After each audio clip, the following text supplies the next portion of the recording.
सब कुछ ही मिटा देंगे, वो सारे होश गवा देंगे। अगर तुझे हो गया कुछ सारी दुनिया जला देंगे।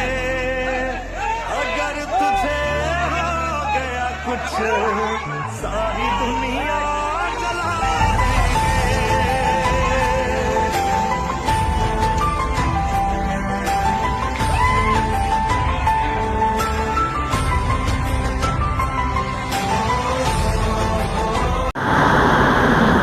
માનનીય આમ આદમી પાર્ટીના ધારાસભ્ય ચેતરભાઈ વસાવા જ્યારે આજે સંકલનની મિટિંગમાં તાલુકા સંકલનની મિટિંગમાં ઉપસ્થિત હતા અને એમણે તાલુકા સંકલન મિટિંગમાં જે મનરેગા સહિત જેટલા પણ ભ્રષ્ટાચારો થયા છે એના એમણે પ્રશ્નો ઉઠાવ્યા, સવાલ કર્યા, તો ભાજપના કેટલાક કાર્યકર્તાઓ અને નેતાઓ જે ખરેખર સંકલનની મિટિંગમાં અપેક્ષિત પણ નથી એવા લોકોએ એમની ઉપર હાથાપાઈ કરી.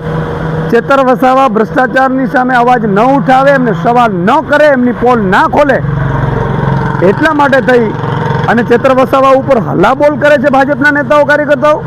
એટલું નહીં, જ્યારે ચેતર વસાવા પોલીસ સ્ટેશનમાં આમની વિરુદ્ધ ફરિયાદ લખાવવા જાય છે ત્યારે આ જ ભાજપવાળાઓ અને પોલીસ તંત્ર જાણે લોકશાહીની હત્યા કરતું હોય, જાણે ચૂંટાયેલા ધારાસભ્યને પણ બંધારણની રીતે જે હક મળે છે એ પણ છીનવી લેતા હોય એમ ચેતરભાઈ વસાવાની ફરિયાદ લેવી તો દૂર, એમની ઉપર FIR ખોટી કરી દે છે કે એમણે લાપા માર્યા ને એમણે હાથાપાઈ કરીને.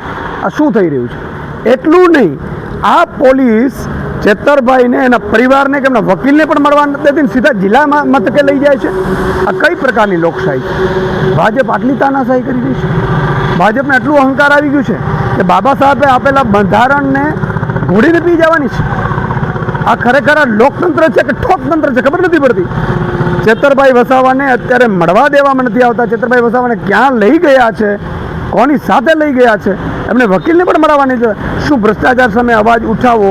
આ ભાજપવાળાને જે કરોડો રૂપિયા મંત્રીઓના અને એના મળતિયાઓના ખુલ્લા પડ્યા છે ચેતરભાઈ વસાવાએ, તો આ ચેતરભાઈ વસાવા ઉપર તમે FIR કરશો, ખોટી રીતે FIR કરશો, એની લેવાને બદલે એમની FIR એના ઉપર કરશો. આ સદંતર વખોડી કાઢવા લાયક અને લોકતંત્રની હત્યા બરોબર છે. હું DGPને વિનંતી કરીશ કે બંધારણ રીતે ચાલે અને ચેતરભાઈને તુરંત છોડી દેવામાં આવે. એટલું જ નહીં, ચેતરભાઈએ જે ભાજપના નેતાઓ એમના ઉપર હુમલો કરે છે એમની ઉપર FIR લેવામાં આવે, એમની ઉપર તપાસ કરવામાં આવે અને યોગ્ય કાર્યવાહી કરવામાં આવે. સાથે જે ભ્રષ્ટાચાર થયા છે એ ભ્રષ્ટાચારની પણ યોગ્ય તપાસ થાય.